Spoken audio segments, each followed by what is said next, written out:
ঈদ মোবারক, ঈদ মোবারক। রোজার ঈদ শেষ হতে না হতেই মাত্র কিছু দিনের কয়েক মাসের ব্যবধানে চলে আসছে কুরবানির ঈদ। আর কুরবানির ঈদ মানেই হচ্ছে গরুর হাট, গরু কেচাবে না। কেমন হলো? গরুটা কত নিল? জিতেছে না ঠকেছে? জিতছে রে ভাই জিতছে। মানে এই ধরনের কত কথা। আর বিভিন্ন হাট হচ্ছে ঘুরে দেখা। কারণ কোরবানির গরুটি হতে হবে সেরা, পছন্দ মতো এবং যাতে না ঠকা হয় এইরকম। তবে লাল গরুটি কিন্তু অনেকেই পছন্দ করে। তো এটা হচ্ছে আমাদের খুব কাছাকাছি নিকটস্থ হচ্ছে শনিয়াকড়ার যে হাটটা। একদম যাত্রাবাড়ি পর্যন্ত চলে গেছে রায়েরবাগ থেকে এই হাটটি। এই হাটে কিন্তু বিভিন্ন অঞ্চল থেকে গরু নিয়ে আসে।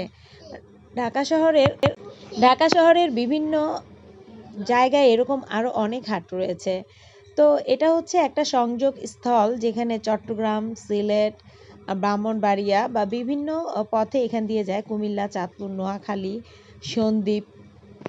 তো এই জায়গাটা এমন একটা প্লেস যে কয়েকটা স্তর থেকে আসে এখানে গরু কিনতে।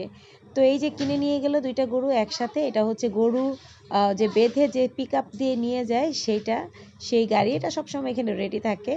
গরু আর গরু। তবে এখনও গরু আসতেছে আর যারা গরু বিক্রি করে তারা এখানে রান্না-বান্না করেও খায়। মানে রাখাল নিয়ে আসা হয়। আর যারা দেখেছি আমি কাছ থেকে দেখেছি যারা গরু এনে বিক্রি করে বা গরুর সাথে থাকে গ্রাম থেকে নিয়ে এসে তাদের যে কি কষ্ট, তাদেরকে আমি হাজারো বার সালাম জানাই, লক্ষবার সালাম জানাই। এই যে গরুগুলো আসছে এখনো নামানো হয়নি।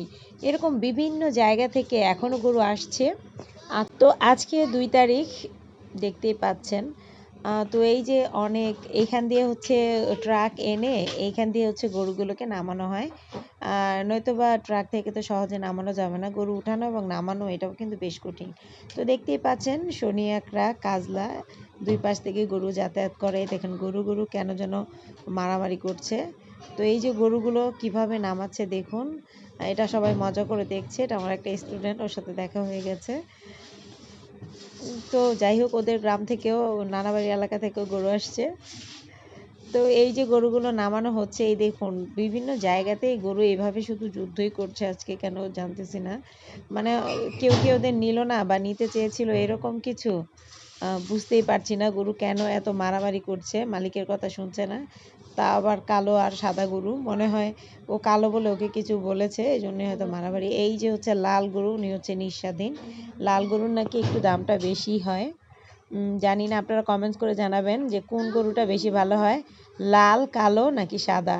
তো আমাদের মোহাম্মদ হচ্ছে গরুকে আদর করতে যাচ্ছে কিন্তু পারছে না, খুব ভয় পাচ্ছে।